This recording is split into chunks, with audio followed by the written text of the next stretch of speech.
Joe, what was Dana DeMuse's explanation there in the 8th for not calling Correa out? Well, he said it didn't, the rule reads in the umpire's judgment, if it impedes with the first baseman catching it. My argument is you have no lane to throw it. So I guess Dellen's only option is to throw it and hit him.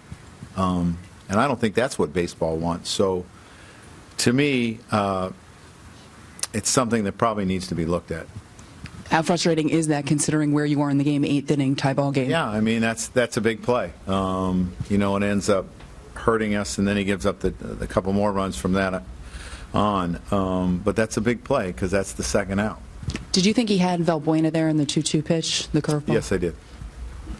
For Betances, not quite as sharp as we've seen him before. Why do you think he was just a little bit off this afternoon? Well, you know, he walked the first guy, and then I thought he did a pretty good job, and he gets, you know, if he gets Correa on there, it's probably a different inning. You know, there's 2 outs. So that mistake led to more problems. Anthony. Joe, how would you evaluate Tanaka's performance, and when you decided to take him out, what was the thought there? I thought he threw pretty well. I just thought he was kind of getting at the end of his rope. You know, Gomez in the past has had some good at-bats off him. I know he did a good job with him today. But I just thought he was kind of getting near the end. He had to work, you know, somewhat hard, not too hard, but somewhat hard. And I made the change. Jesse and Wally. Joe, just to go back to the Betances play for a second, from where you could see, you didn't think there was any way for him to take a step and get an angle to make the throw? I don't think he has time, Wally. I don't. And to me, the spirit is the rule is so that the player is allowed to make a play. But, you know, in his judgment, he didn't think it impeded with the first baseman catching. I know Mark probably couldn't really see Dellen a whole lot, you know, from where he was at because of where the runner was at. Jesse. Joe, did they say whether or not that play was reviewable? And also, it's not reviewable. Also, you've run into problems with this rule before. There was a game a couple years ago in Baltimore with Stephen Drew where he was ruled and went against you, basically the same thing, and the ball hit him.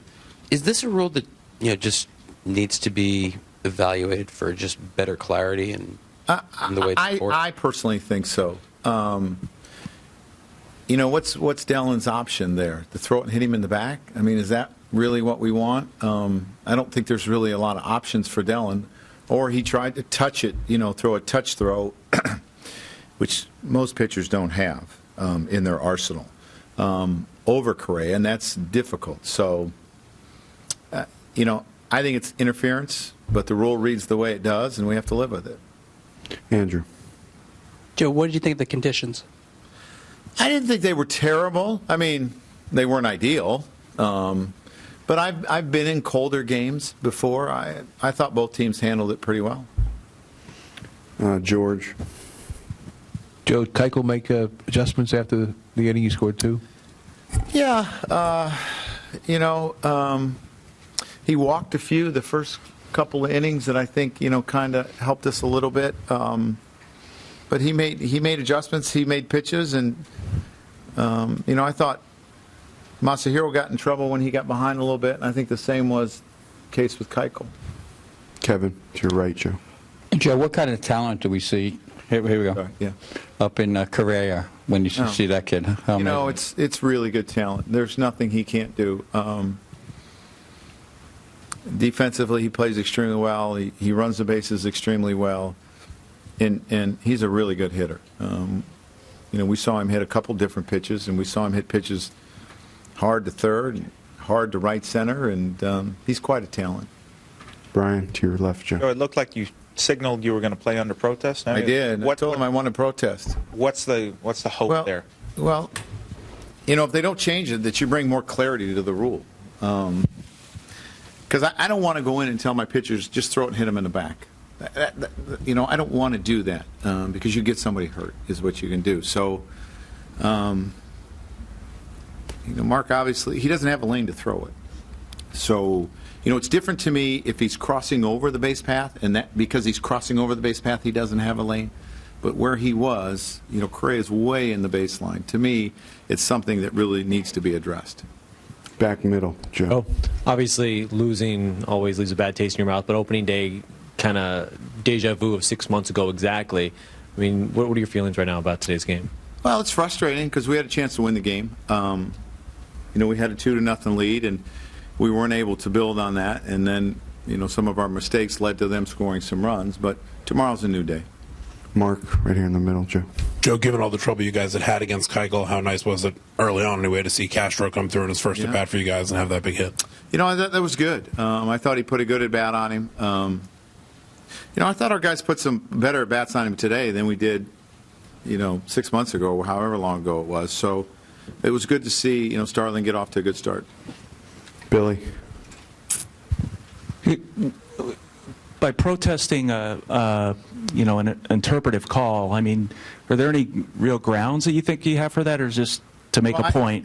No, my point is you can't make a play. You can't make a play unless you want our guy to throw it and hit him. That's the only way you can make the play. So that's why I'm protesting it. And I came in late, so I'm not sure if you answered this, but I mean, what did DeMuth tell you? That it didn't impede with the first baseman catching the ball because the throw was so bad. Alex up front, Wally. Joe, you were pretty understandably animated in your talk there with Dana. Yeah. Were you surprised you didn't get kicked out, and do you take that as an indication that maybe the umpire knew that you had a point? Maybe. Yeah, I was a little surprised. I was still in. Did you say anything that should have gotten you kicked out? No, I didn't. So, but I was somewhat animated because it's a big play in the game. And it's, it's frustrating that's, kind of how the game got out of control. To your right, Anthony. Joe, did anything happen to McCann on that last ball? He seemed to pull up a little bit. He tripped. He said he's fine. So he tripped. So I don't anticipate there being anything, but because I waited for him to come off the field to ask him. Bruce. So, Joe, if he does throw the ball, hit him in the back, does that... Would have called him out. Okay. How about that? They would have called him out if he hit him. I was going to say, does that strengthen your argument? Yeah, that doesn't make any sense to me. Because now you're asking one of our players to assault theirs. Anyone else? Okay, Tyler. Go ahead, Tyler. Let's just say that word got to me. If it would have hit the runner, I'm not saying where it came from, he would have been out. Okay, we'll have tonight.